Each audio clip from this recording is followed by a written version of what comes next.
Welcome to the first Lizzie's Bedtime Stories in ages. This is not a special, but I am having a Halloween extravaganza with Andi Marquette. Thank you for coming back. Thank you. I'm so excited. I get to be the extravaganza. I don't think I've ever been an extravaganza before. I know, because I normally do a special for Halloween, and I didn't end up setting that up this year. And then you said, well, I can read from 3 pieces. I'm like, you're my one-woman special. I was just like, oh my God, this is awesome. I happen to have 3 sort of Halloween-ish things going on. Sweet. I know, right? Woohoo!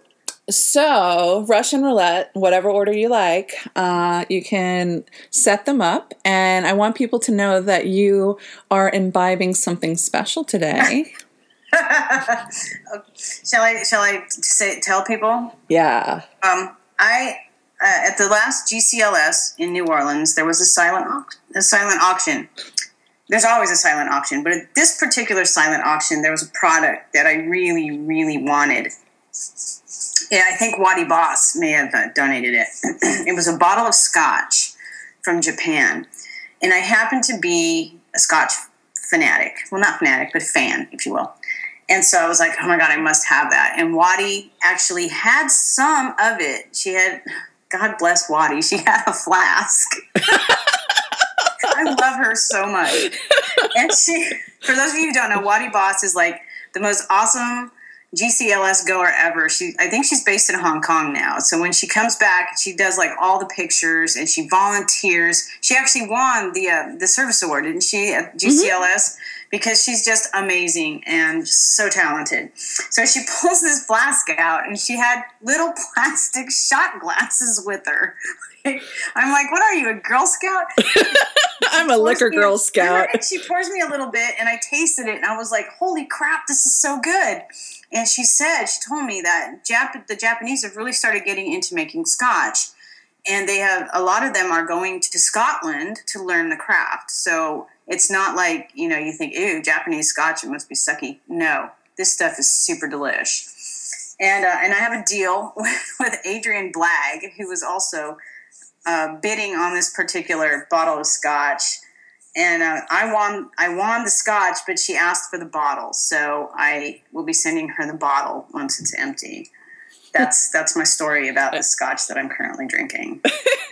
That's your story. You're sticking to it. That's right. It's good stuff, man. I'll tell you what, this is some good stuff. So anyway, super excited that Waddy was there and told me the story of the scotch. I think Waddy may have donated that, actually. And why not? She was carrying a flask around. Sometimes the story behind something can be even more exciting than the actual thing itself. Right? I mean, even if the scotch was really shitty, mm-hmm. Oh, did I say that? I'm sorry. Was sucky, it still would have been a great story. And I still would have drank the scotch. So, because I had a story for it, Anyway, okay, that's my story of the scotch, and that's what I'm drinking. All right, so you have 3 stories, and I'm actually going to go against what I just said. I want Sleepy Hollow first. Okay. The reason being is that you said that it was supposed to be a short story and it misbehaved. Oh my God. I'll tell you that there's a story behind the story. Do you want the story behind the story? I do. Okay. Our listeners probably do too. For those of you who are not familiar with Sleepy Hollow, and if you're American, chances are you are very familiar with The Legend of Sleepy Hollow, which was written by Washington Irving, published back in like 1829 when he was living in Europe. Irving happens to be from New York State, so he had a vast and deep love for New York State, and he spent time in what was then called Tarrytown, and that was what would become Sleepy Hollow. But when he was spending time in Tarrytown, he got really fascinated with the local lore. And as some of you know, most Americans know this, Europeans may not. As some of you know, there's a headless horseman ghost allegedly haunting the glen around Tarrytown, i.e. Sleepy Hollow.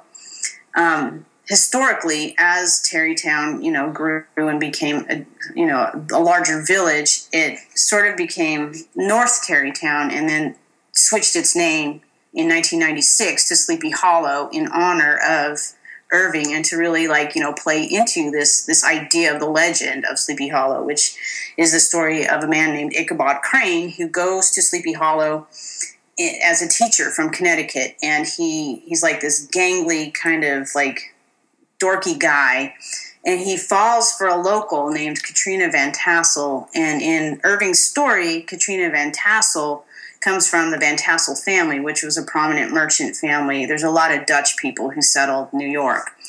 And she, though, is promised to Abraham Van Brunt, who's known as Brom Bones. And he's like the town, blacksmith kind of handsome guy, really like, hey, I'm so sexy. But so that's who she's promised to. But Ichabod wants to try his luck with Katrina. Brom Bones is having none of this. So as Irving's story goes, the two men show up at a big party, and Ichabod dances like crazy with Katrina, and he's all like, woohoo, I'm getting some tonight, Well, he ends up not getting some, and on his way home, he is chased, or that's what the legend says, he is chased by this headless horseman figure, and he rides across the bridge. There's this mystical bridge that allegedly the horseman cannot cross. So Ichabod thinks, yay, I'm safe. I'm on the other side of this bridge. And the horseman throws this pumpkin at him. And as Irving tells it, it hits Ichabod in the head. And he falls off his horse. And then Irving changes the scene. So you don't know what happened to Ichabod. And the next morning, the townspeople are out and about, and they're trying to find Ichabod, and all they find is this shattered pumpkin, his horse, and a pile of his clothing. That's it. That's all they find. And so nobody knows what happened to him. There's like this mystery. What the hell happened to Ichabod Crane? And Irving kind of makes you think that maybe Brom Bones dressed up as a headless horseman and scared Ichabod out of town so as to prevent Ichabod from putting his swerve on Katrina. That's the legend. Now, I love that story, and most Americans like that. The Headless Horseman is like one of the creepiest freaking things ever. If you've seen, the various incarnations of the movies since like the early 20th century, there have been people who are really obsessed with making movies and stories about this. If you've seen Johnny Depp in Sleepy Hollow in 1999, that was pretty freaking scary, that one.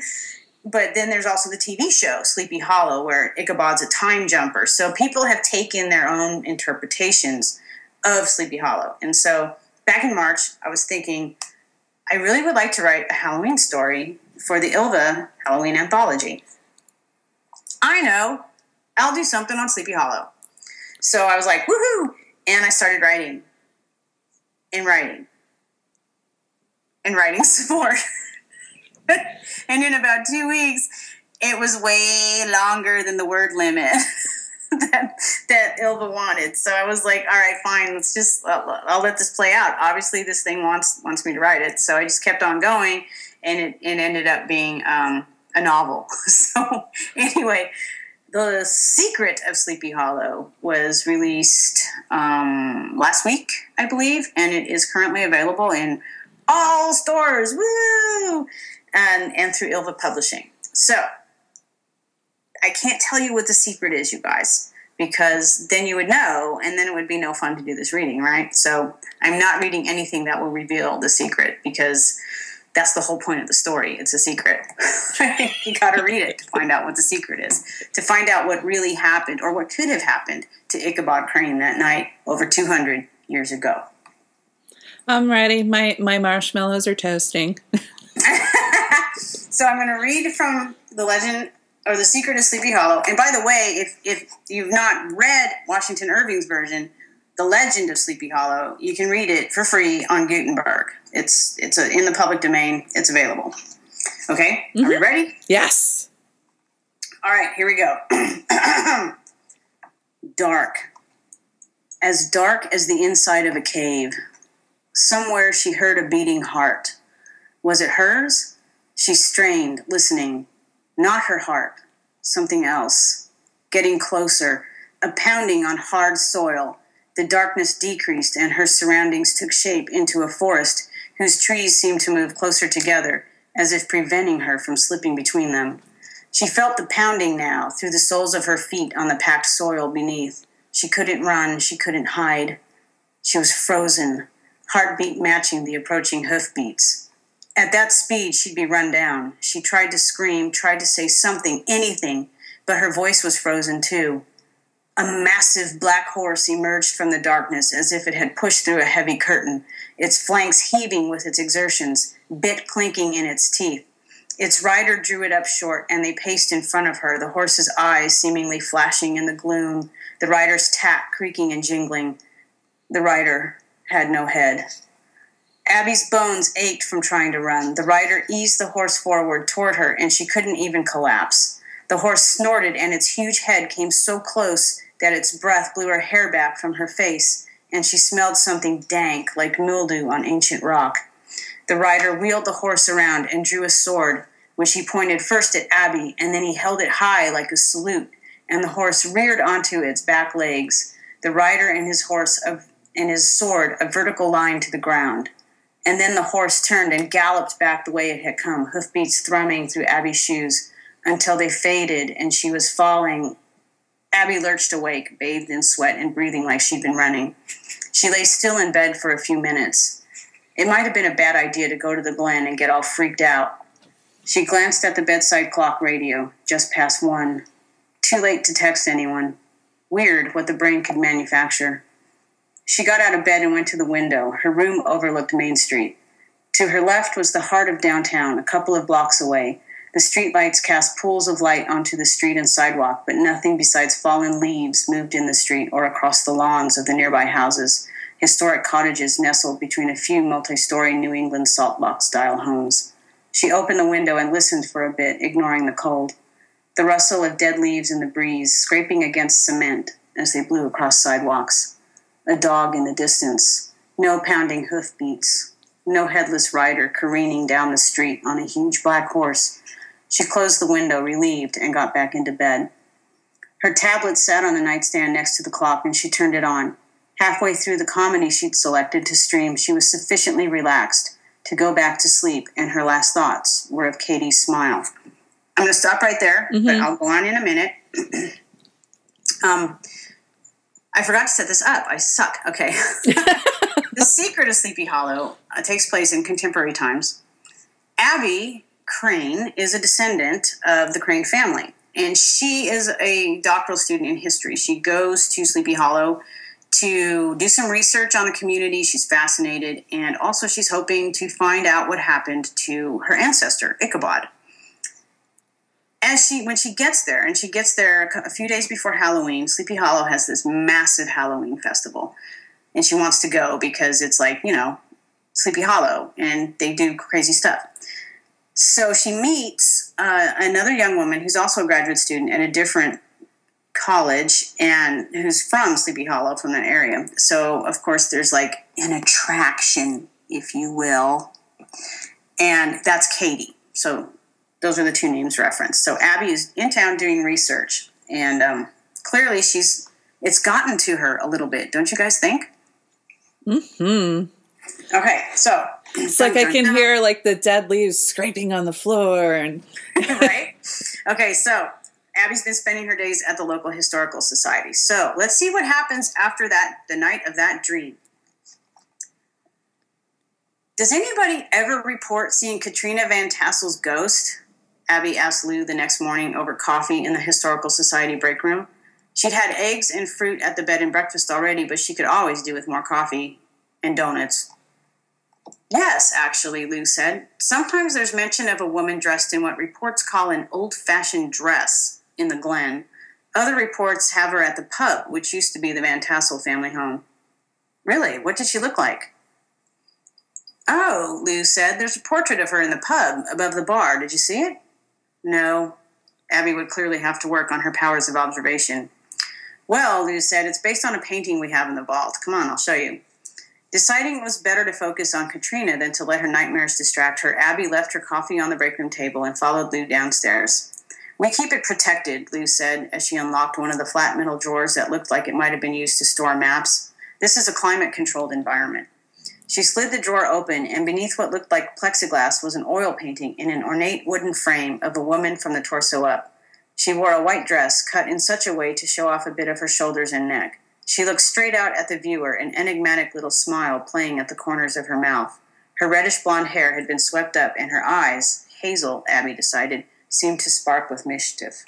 "Wow," Abby said. "She was beautiful, and the artist was really good."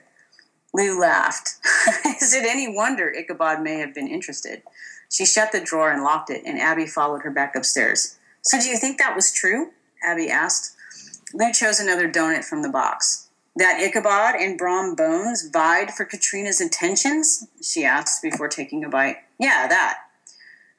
The legends suggest it, and Katrina's correspondence with Joanna certainly indicate that she had more than a passing interest in Ichabod. You'll find more of those references in Box 6. She also wrote rather disparaging things about Brom. I've come across some of those. Abby poured herself another cup of coffee. Katrina thought Ichabod was handsome, and from her description, he doesn't sound anything like what the popular legends say about him. That's not unusual, Lou said with a smile. From Katrina's correspondence, Ichabod was somewhat of a social rebel, so the legend formed to create the narrative that presented him as an awkward and superstitious man, thus justifying whatever happened to him. Abby nodded. She'd seen that many times in historical records. She liked that Ichabod was sort of a rebel and that he may have had a romance with Katrina Van Tassel. She ate another donut and finished her coffee. Being here helped the dream from the night before fade even more. 10 minutes later, she was settled in the reading room with Box 6. By the third file, she was thoroughly engrossed in Katrina's letters. Some she reread because she got caught up in the stories. It was cool how you could get a sense of someone from the letters they wrote. Katrina had different personas with different people in her circle of friends and family. She was sly, witty, and maybe a little outrageous in her turns of phrase when she wrote to Joanna, but to older relatives or non-family associates, she was formal and in some cases demure. Abby liked how Katrina would sometimes slip a little rebelliousness into those letters, like when she mentioned local politics that favored women. Katrina would have made an excellent politician, Abby thought as she read. She knew exactly what to say and how to say it, depending on the audience. At one point, Abby checked the clock and stretched. 2 hours had passed, and she hadn't even noticed. She'd been so caught up in Katrina's world and the glimpses of late 18th century America revealed through her flowing script. She was a little over halfway through this box, but she didn't mind diving right back in. She didn't hear the door open, and when Katie spoke, it made her jump. "Hey," Katie said. "Sorry to bother you." It's okay, really." And it was. It was more than okay. "I mean," Katie said, "I didn't want to tear you away from your work, but we got a couple of pizzas out here. You want some?" Abby glanced at the clock. It was nearly 1. "Oh, sure." Katie held the door for her, and as Abby passed, she wondered why Katie had to look so good in jeans. She wore a plain denim shirt tucked into her jeans, no baseball cap today. Her hair was pulled back into a ponytail, and it left her neck exposed, and oh, how Abby wanted to kiss it. She contented herself watching Katie walk. Robert and Eleanor were in the break room munching on pizza, so Abby couldn't chat with Katie one-on-one. A little disappointing, but at least she was able to be near her. On the plus side, Katie followed her back to the reading room. "So how far along are you in that box?" she asked as they entered. "I'm almost done, and seriously, Katrina had the hots for Ichabod." Katie laughed. "Right? I was waiting for you to get that far. I think they had a rendezvous," she said, putting salacious emphasis on rendezvous. "Oh, I totally see that. I'm almost up to when he disappeared, at least according to legend." Katie took the chair next to her. "I don't think Ichabod died that night." Abby looked over at her. "I don't either. I mean, I don't have proof, but it doesn't feel right." Katie nodded. "So what happened to him?" Abby put her gloves back on and returned a folder to the box. If Katrina and Ichabod were having an affair, maybe somebody found out about it. Ichabod had some ideas that weren't too popular, and maybe it was a bad idea for them to be seeing each other. After all, Katrina's dad wanted her to marry Brom. "So if he didn't die," Katie said, "what happened?" Abby pulled the next folder. "I think he either got run out of town or Katrina asked him to leave to protect himself." "I like that. A romance for the ages. Maybe Ichabod escaped and he and Katrina carried on an affair for years. Maybe they even had kids, which means you might have some relatives out there that you didn't even know about." "Cranes galore," Abby said with a grin. Katie smiled. She pushed back from the table and stood. "I'll let you get back to work. Just wanted to see how you're doing. Catch you later. For sure tomorrow." Definitely. Abby watched her leave, trying not to be obvious, but Katie threw her a look from the other side of the glass door that made her insides feel like she was on a roller coaster. As delicious as this was, it was also confusing. She didn't know if Katie was single, and she wasn't going to ask, since she was only here another few days, and starting anything with someone would invariably lead to complications and long-distance crap.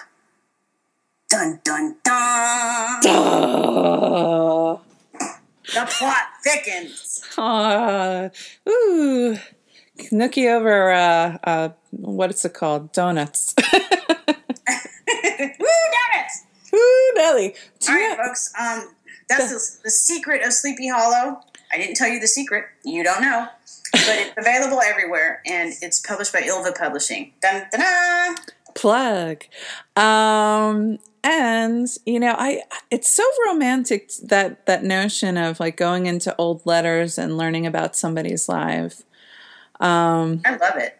I mean, it's sort of voyeuristic, even 200 years after the fact, but you can learn a lot from what people wrote and how they wrote and to whom they were writing. So I spent a lot of time thinking about that when I was writing this book, because Abby spends some time in the archives. And she goes through these letters, and these letters, it's not only what they say, but it's what they don't say that gives her the clues that she needs to figure out what might have happened. It's so intriguing, and the art of journaling and writing letters has died, and I just think of what the heck would people think if they opened up our email accounts. Oh my God, right? I like they're like, I want to know. These people are really boring. Though their download histories are fascinating. God. I heard on the news that, like, this is a news story. Can you believe this? It was Good Morning America. I was watching that the other day. And they were talking about how dismay, like 20% of people on Facebook actually lie about the cool things that they do. Mm-hmm. So some cyber archaeologist in the future is going to have to figure out who's lying and who's not. It could be our Facebook accounts. It could be like a really cheesy series like the Catfish Diaries. I know, right? Oh my God. So I think about that when I'm tweeting or Facebooking. I'm like, God, that is so inane. Who cares? Well, there's that, and there's like, oh my God, like, are these people together? Are they having an affair? What's going on in their what's going on in their messaging, and who the fuck are they? And right? Who are these people? What the fuck? Oh my God. Anyway. Yeah, I just think like 200 years later, you read my letters in my diary. I can't believe you. It's funny. That's kind of weird, though. It's creepy. By the way, just so everybody knows, the Library of Congress is actually saving everybody's tweets. Did you guys know that? Now you know. There will be an archive of your tweets. What an absurd thing to call it, because then people say really rude things as, tweeter and twatter and... I made that mistake myself. Oh my God. Or like Kathy Griffin, she's like, oh, I twatted the other day.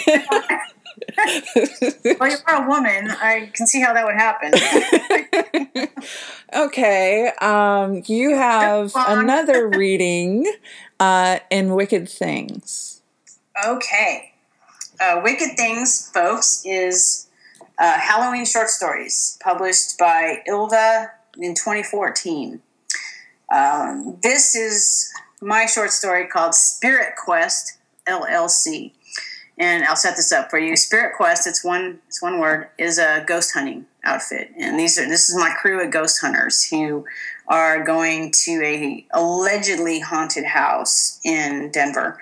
But they're not sure what's going on in the house. You know how if you watch those ghost hunting shows, how 99% of the time nothing happens. They just freak each other out.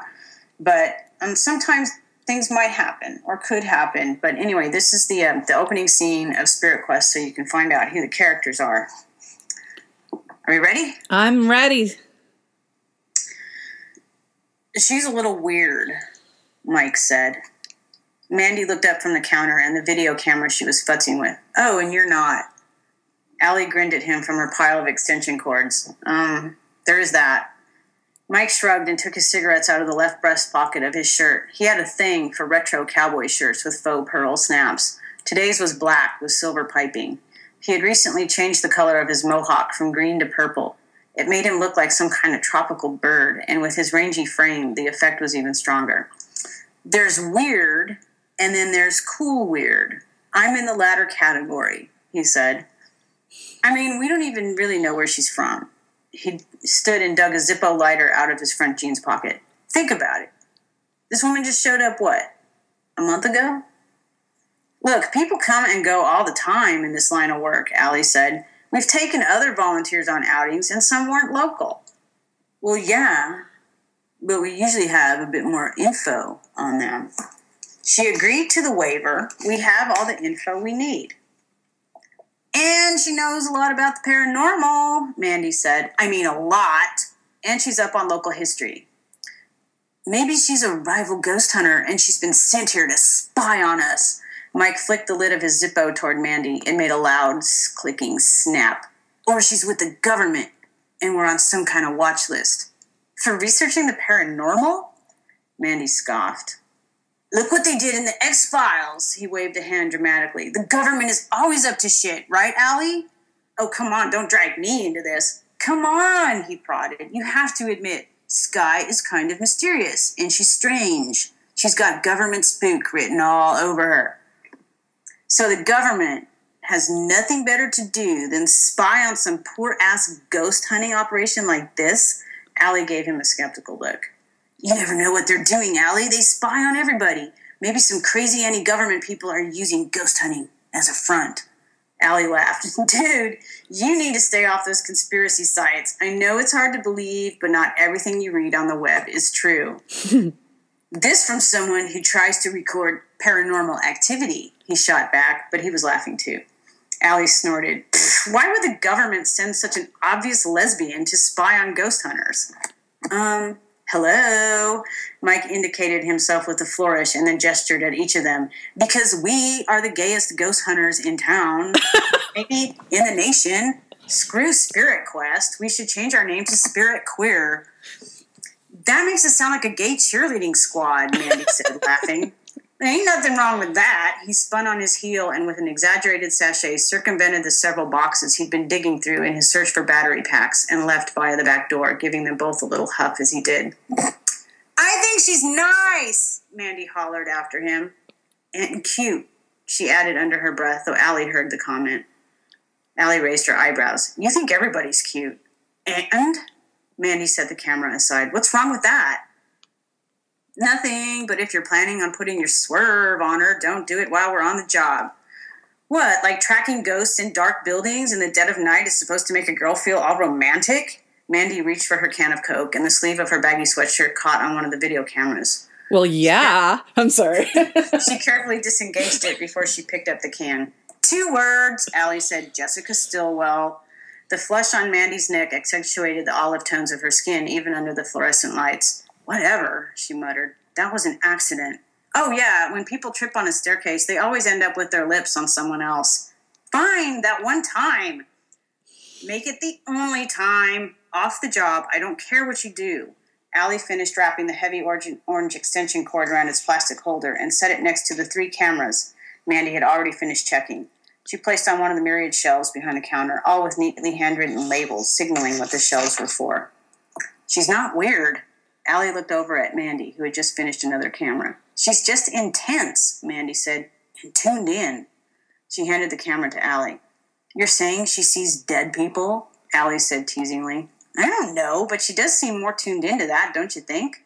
There are people out there like that. Maybe she's one of them. Plus, she's really knowledgeable about the paranormal. Which makes her perfect for ghost hunting. Allie placed the camera on the checked shelf with the others. We'll need 3 more cameras for this job, I think. Mandy murmured agreement and started on another camera. The back door clanged shut and Mike reappeared in the doorway. His cheeks were slightly reddened from the cold. Okay, I figured out the real reason she's weird, he announced. Do tell, Allie said without looking up from the inventory sheet. She's intense. Mandy nodded. I was just saying that, and being intense isn't necessarily weird. Please, girl, you're only saying that because you think she's cute. He made a dramatic gesture with his hand. Look, I don't care how weird she is. Allie gave them both her parent glare. As long as she helps out, takes this stuff seriously, and plays well with others, living or dead, she can hang out with Spirit Quest. Oh, yeah, totally. Mike nodded emphatically, as did Mandy. She seems to work best with you, though, Als. And I don't mind chasing ghosts with Miss Thing here. Plus, you won't have to worry about me tripping into a lip lock with her. He cut his eyes at Mandy and smirked at her glare. Be glad I kind of like you, Mandy said. Sweetie, I know you do. Mike fluttered his eyelashes, then turned to dig through a box. So what else did you find out about this latest gig? He directed the question at Allie while he rummaged. Hold on. Allie left the counter and went to the long table against the wall that served as desk space. She picked up a big white binder and flipped through it to the section she wanted. Allie was always organized to the point of accusations of anal retentive from Mike and Randy, and she created separate binders for different parts of the state. Within each binder were sections for each of the different locations they'd ghost hunted, with photos, full reports, and references to the associated computer files. Here it is, Halstead House. It sounds like it should be really creepy. Mandy put another camera on the shelf. Gothic. Perfect for our Halloween outing. Built in 1889 with money Charles Halstead made in the Pikes Peak Gold Rush, Allie continued. Charles's adult son, Frederick, took up residence in 1896. Frederick's wife was Lillian. Their sons were Edward, Charles, and Frederick Jr. Daughter Lily. Allie flipped another page. Family with money, known around town, doing all that stuff people from the upper echelons are supposed to do. High-class parties, Mike said. Must be nice. The sons all lived reasonably long lives, Allie continued. Lily, however, did not. Born 1902, died 1928. She stared at the photo from the newspaper article she printed out from microfiche. It detailed the circumstances of the accident that had killed Lily Halstead. In the photo, a professional sitting taken from the torso up. She was dressed in a dark 1920s-era blouse that must have been the top part of a dress, since women didn't wear pants much during those years, at least not proper women. She wore a matching hat, and her eyes bored into Allie's, even from the crappy printout. A little smile on her lips that made it look like she knew something nobody else did. She was mad hot, Mike said over her shoulder, and I don't even like girls that way. It's so sad that she died so young, Mandy had joined them, and now she's stuck at the house. So the rumors say. Allie flipped the page to the anecdotes that detailed the strange occurrences at the house, which was now a tourist attraction. Objects being moved, furniture too, especially in what used to be the parlor, which apparently was one of Lily's favorite rooms. She liked to entertain there. Did she have any boyfriends? Mandy craned her neck to see the page. No mention of any. She wasn't married either, Allie said. Sounds lesbish to me. Mike pointed at another photo of her. I mean, seriously, not just mad hot, smoking hot. And there were lots of experiments going on then. All those sassy flappers getting a little something-something in the back of a speakeasy. Allie laughed. Great story, dude. If only it was true. Hey, it could be. You never know. The love that dare not speak its name was getting spoken a hell of a lot. And I'm betting Miss Smoking Hot here did some talking with the ladies, if you know what I mean. Mandy giggled while Allie studied the photo Mike had singled out. In this one, Lily stood next to a gorgeous car of the era, her foot placed jauntily on the running board. The car's driver's side window was open, and Lily rested her right hand on the door, her expression a grinning challenge with hints of mischief. She was dressed in a light-colored dress that came down to her knees, dark shoes, and a dark coat. A 20s-era tight cap adorned her head, tilted just so. Allie had written the photo's date underneath. It was taken the year before Lily died. I mean, 25 in this photo, and back then, if she wasn't married yet, leaning lesbish, Mike said, just saying. Mandy smacked him on the arm. Has anybody seen her? Allie nodded. The current caretaker, remember Mary Clement? Claims she has. Most recently, a month ago. Uh-huh. She only shows for the ladies. Mike nudged Allie's right arm with his, and Allie smiled. What were the circumstances? Mandy asked. Allie flipped to the page. Late afternoon, Mary claimed she was checking the downstairs of the house after the last tour had gone, and she thought she heard someone talking in the parlor. She says she leaned her head in, looked around, didn't see anything, but as she turned to go, she saw something out of the corner of her eye, and she says she saw a woman. So what makes her say it was Lily? Mandy, again, leaning in closer to read over Allie's shoulder, which made her breasts press into Allie's arm. Mary says she's not sure what made her do it, but she said Lily's name like she was asking if that was who it was, and the woman said yes. Mary heard her? So she says, totally clear. Then what happened? Mike, leaning in just as hard on Allie's right. Lily, if it was Lily, stood there for a few seconds, then disappeared. So Mary says. She was freaked. And it's been a month. She flipped to the next page. There have been other alleged sightings of a woman about Lily's age around the grounds. All the descriptions say the same thing. Youngish, pretty, 1920s style clothes. So why did she stay behind, I wonder? Mandy moved away, much to Allie's relief. As much as she liked Mandy, she wasn't too keen on having a coworker's breast all up against her arm. And if that is her showing up, Allie said, she clearly hasn't reincarnated. The age-old question, my dear, Mike said. For all we know, everybody stays behind. Allie closed the binder, choosing not to engage Mandy's latest obsession with reincarnation. Let's finish up. We need to be ready to go tomorrow morning.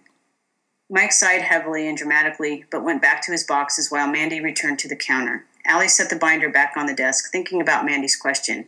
That was why she did this work, she figured, to find out if there really were ghosts and why they stayed. She went back to the inventory sheet.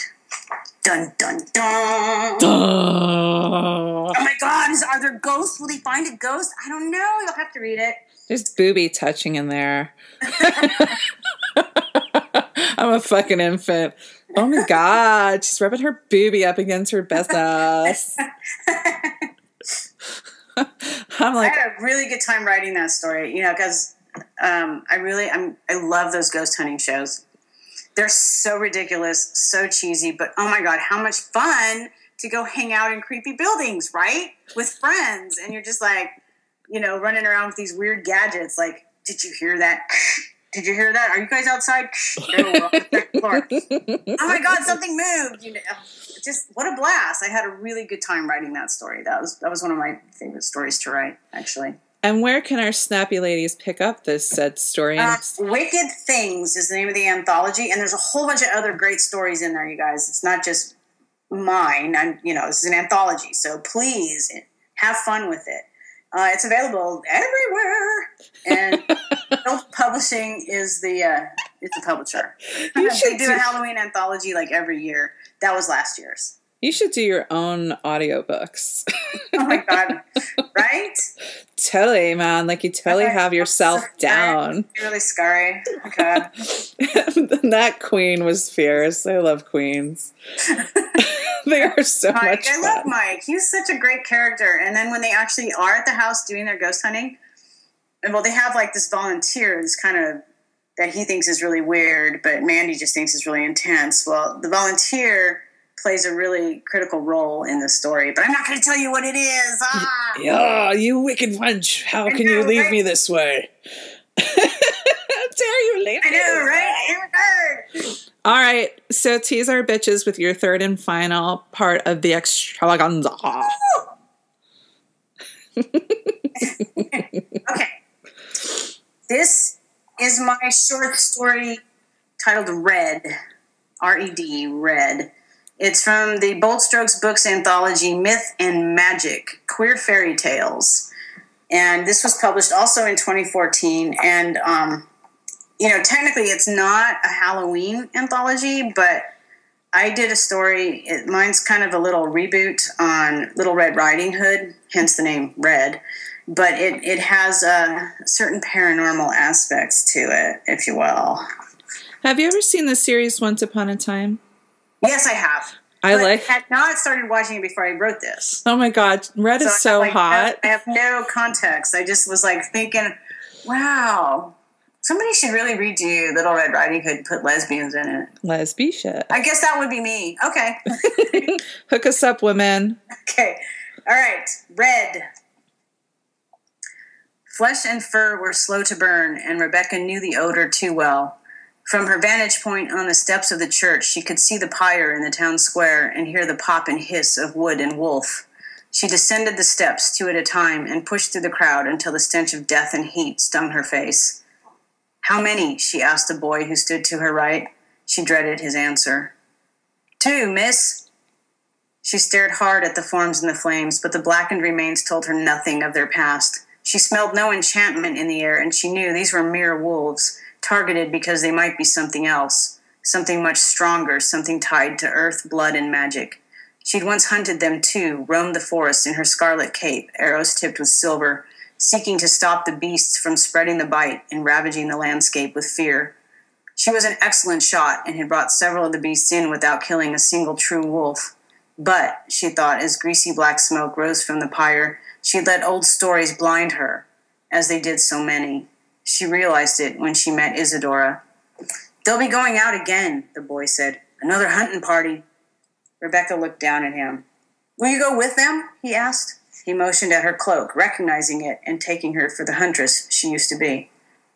"Not today. Sick friend." "Tomorrow?" "Perhaps," she lied. "Lost the taste for it," said a man who had appeared next to her, a large man whose dull brown hair hung to his shoulders and whose cheeks always appeared as if he'd been out in the wind too long. He stared down his long nose at her and grinned. "Perhaps I'm just busy," she said. "Aye, with a sick friend." He gave friend a sarcastic emphasis, then looked at the bonfire. "Shot one of those myself. One bolt." He looked back at her as if expecting her to challenge him. She did. "I hope your friends were there to put the poor beast out of its misery after you'd missed all the vital organs with your one shot." The boy cleared his throat like he was trying to cover a laugh, and the man glared at him, then back at her. "Stay out of the forest, miss. Do what women should and find a man." "And are you making yourself available, Robert?" He scowled and spat on the stones underfoot. "Watch yourself." He turned and strode away. She stared after him, wondering whether his last statement was a warning or a threat. The boy scampered after another group of boys, and Rebecca gathered her cloak around her and slipped out of the crowd. The smell followed her, and she tasted bile in her throat as she hurried down a series of alleys until she arrived at a particular door. She hesitated to knock, afraid that this time there would be no response from within. She stood long enough outside the door that a woman across the way lingered in her own doorway, watching. So Rebecca knocked, dreading what she might hear. Or worse, what she wouldn't. The door opened a crack, and an eye, blue like a gemstone, appeared. Rebecca exhaled in relief.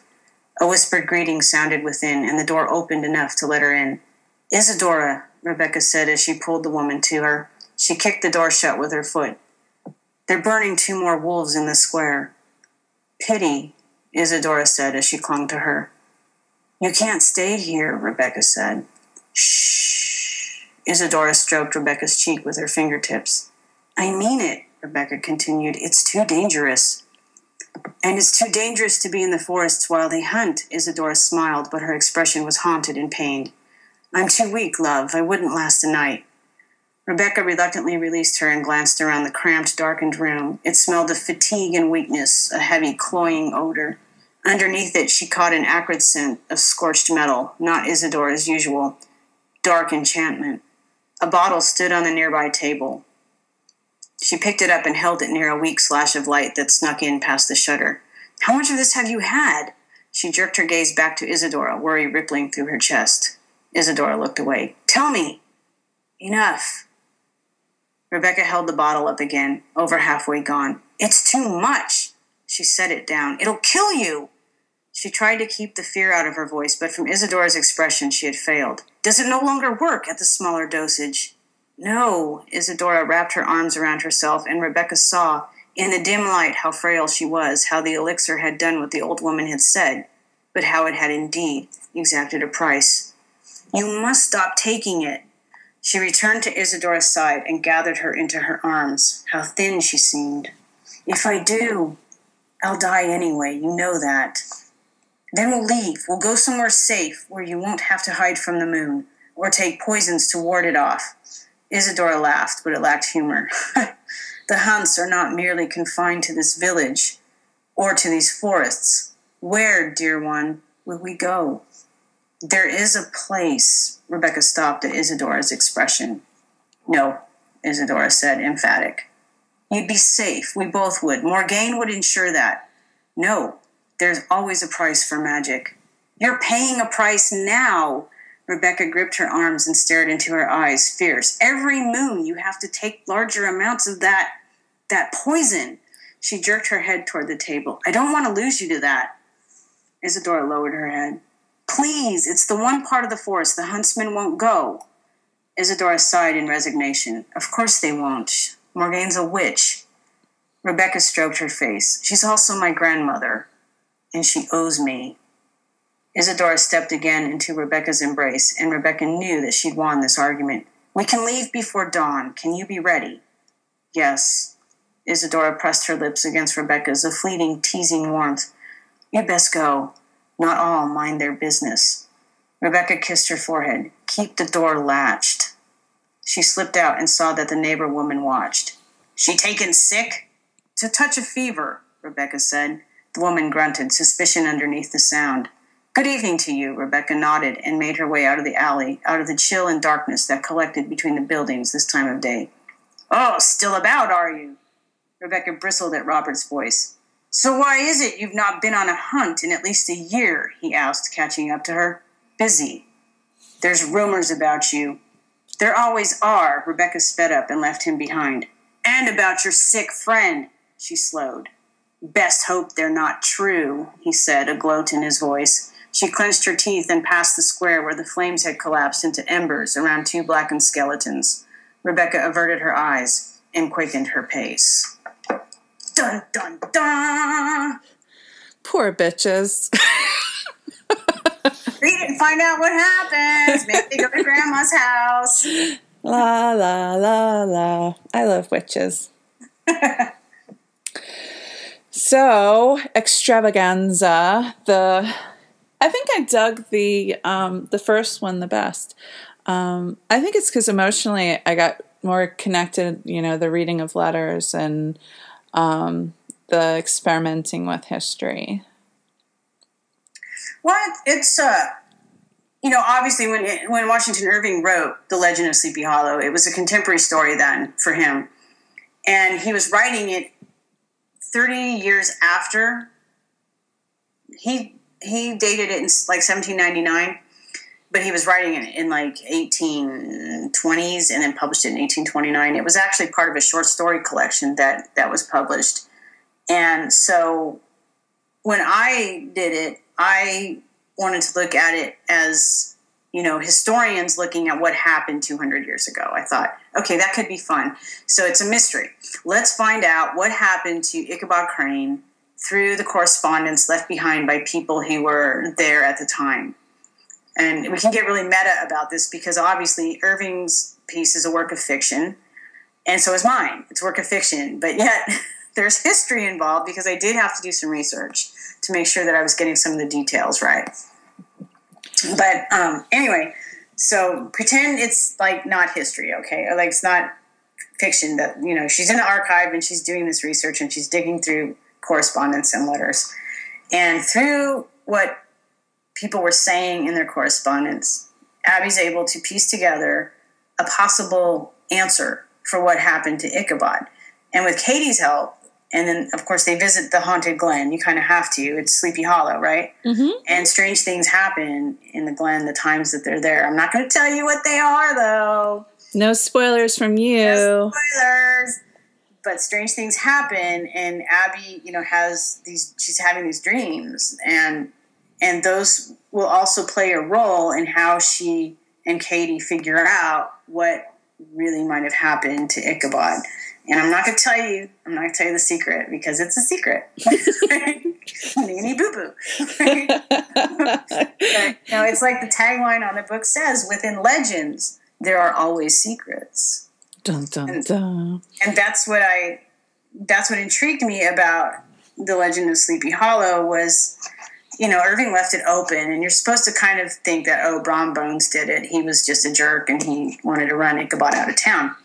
So you kind of like think about that, and I was like, well, what if that wasn't the case? What if there was something else entirely going on? And what if a modern day graduate student doing research pieced that together? So it's a history, mystery, kind of a thriller, and there's romance. A little bit of everything. It makes me think of, because they were postulating that he might have been a good-looking dude, is that imagine looking around your own community and seeing which person got a chance to write the history of it. And You're like, Oh my God, that bitch is going to write it? That's so not true. She's going to mess her up. Exactly. And well, that was one of the things that the characters talk about is like, well, Abby's really interested in how folklore and legends influence culture in various areas. And what is a legend? But it's something that kind of springs. There's always a truth. There's always truth in a tiny grain of truth in most legends. Well, where do those legends come from? And who writes them? Because who writes the legends, and then as the legends kind of spin out over time, they just become sort of something that people pick up and, oh yeah, that guy, blah, blah, blah, that gangly guy. But what if that wasn't the case? What if there was something else that Ichabod was doing that made him sort of a danger to the people in the community? And so they painted him as this one type so that people would be, ew, that creepy guy, when in fact that wasn't what was happening. And they were trying to like kind of remove him from the historical record. And so that's what I postulated when I was writing this. And so it was also a mystery. It turned out to be kind of a history mystery, even though it's not based on actual history. It's based on fiction. Woo, meta layers. Oh my gosh. I was like, do you know what it actually made me think of is a scene in The Witching Hour. And of course I don't remember the characters' names. But there was one character who was running away and being chased by this spirit, and like the spirit couldn't directly hurt him, but he could scare the crap out of him. Right. So, and that was the supposition. Bron Bones could have dressed up as the Headless Horseman. And even back then, people played jokes on each other. Come on. So he could have easily done it and scared the crap out of Ichabod, because Ichabod was portrayed as this really superstitious guy in Washington Irving's story, that would be enough to freak him out so that he would run away and never return. So, I mean, it makes sense. It makes sense. But I wanted to dig a little deeper, and I wanted to like set up a whole different scenario that even though the legend existed, that maybe there was something else entirely going on, and the legend just served the purpose of masking what actually happened. And that was to the benefit of Katrina and Ichabod. But I'm not going to tell you anymore. Correct me if I'm wrong, but your background is in archaeology? Yes and no. I hold graduate degrees in anthropology and history. Yeah, it's like I was trying to knit things together. It's like, right. I know Sandra Rand's sociology. Right. I mean, both play into whatever I'm doing, but because I'm a history geek, I love stuff like reading. And if you want to talk in terms of historical context, there are some suppositions that the legend of Sleepy Hollow, as Irving wrote it, is actually kind of a satire. And in the 19th century, that's how satire was all over the place. It was what people, you majored in literature. Mm-hmm. It was all over the place. It's how people, dug at politics and dug at things that they were bothered by. And, Ichabod wrote this character, Ichabod Crane, Irving wrote Ichabod Crane coming from Connecticut. And at the time he was writing, Connecticut was basically having some issues, and so a lot of its young people were leaving for jobs elsewhere, and of course they were going into New York, which is very close. Mm-hmm. And so there was some resentment there, not just Irving's, but from local populations about all these people from Connecticut coming into New York, and they're taking our jobs, oh my God! And so here comes Ichabod Crane, this teacher coming into New York State, and he's like lording it over in this village. He's kind of arrogant. He's superstitious. And then there's Bron Bones, the handsome, down-to-earth New Yorker. And he runs the interloper out of Sleepy Hollow and maybe back to Connecticut. Who knows? But there was like regional like little flare-ups, like New York, boo, Connecticut, boo, New York. And so it was like kind of like there might have been a little satirical digs going on in this story. But nevertheless, it became like the first American ghost story. And that's why it's so important in the literary canon. But if you look at it as a satire, it also plays a role in that. But it's kind of cool that Irving couched it as kind of a ghost story, right? that's really neat to put a satire as a ghost story, right? Mm-hmm. Cool. So have you written or do you plan to write more books that draw on history? Let me think if I have. Some of my mysteries do. You kind of have to. When you said microfiche, I was like, I remember that crap. It made me nauseous. When you're doing research about, the early 20th century, and that's what Spirit Quest did. Allie goes to the library, and that's where she, when you're researching ghosts, it's history. You have to go and do historical research. So yeah, you're going to access either microfilm or microfiche. You're going to access the old newspapers from the 20s. Yeah, I used to get sick in the stomach when, you had to kind of scan. They're spinning. Like for those of you who haven't seen it, it's like a type of film. And like when you have to go forward to something, and it just made me nauseous watching all the newspapers flicker by. And I was like, this is making me sick. They come on reels. They're like the old school reels of movies, but there's these mini reels, and you attach them to a little spool, and then you scroll. You have a handle, and you scroll through it. Some have buttons, and if you push that button, it goes, and the shit is flying by. You're like, so make it stop! And then you got to scroll to the date and the page that you want and need.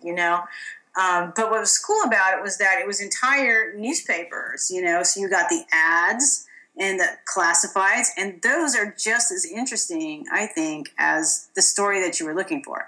Because, like, in the 20s and stuff, you'd see ads for, like, grocery stores. Steak, 15 cents. You're like, oh, my God. So I thought the ads were just as interesting as the actual stories. And then they had the society pages. And those were always really interesting to me because you would then know in that community who were the hoity-toity and who people were probably like gearing their lives around. So it was cool. You got a cross-section of class, race, gender, and culture from the newspapers back in the day. And that's why I still really like doing that kind of research, even though it does make you kind of queasy, is that this is going by. And then there's the other one where it was just, remember those? They came on like rectangles of, you had to slide it in between the two sheets of glass, and then you kind of had to like maneuver it. That was a pain in the ass. I preferred the reels. Oh my God. The things that, in a few years people will not know what the fuck we're talking about. But I dig it. I also... That you still can do that research. They're still available because not everything has been converted yet to digital. Mm-hmm. So and that's where they're going to pull it from. They're going to pull it off those old school sorts of devices to make it digital. They have to. I mean, there's no other. I mean, unless they have the actual newspapers, there's no other way to do it. So. Yeah, the one thing that, at first I balked at ebooks and digital, and then I realized that it makes me think about how, well, my cassette tapes, sometimes they would spit out and you had to like use the pen to wind it up and all. But the cool thing about digital is even if your iPod is broken, you still have it. You don't have to rebuy the record or rebuy, anything. And I think that's groovy. And also, that's pretty cool. Yeah. And so digitizing that stuff would be, the poor dyslexic in me is like, make it stop.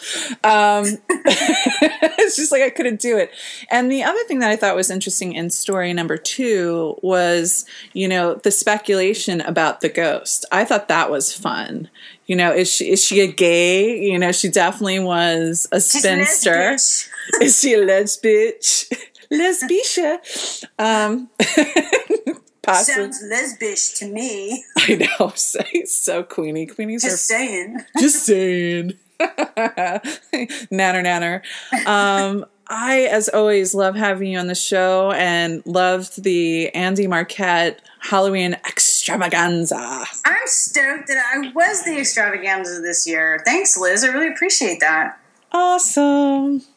And to readers, I hope you have a happy and safe Halloween, whatever you may be doing.